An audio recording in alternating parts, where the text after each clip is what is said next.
Блять. Это какой-то пиздец. Это как...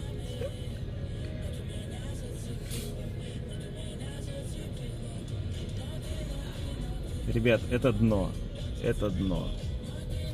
Я в такую яму попал 2 недели назад. Диск 119 тысяч рублей. И резина 17 тысяч. Вот так вот. 2 недели назад это же делали, эти же отверстия, и сейчас то же самое.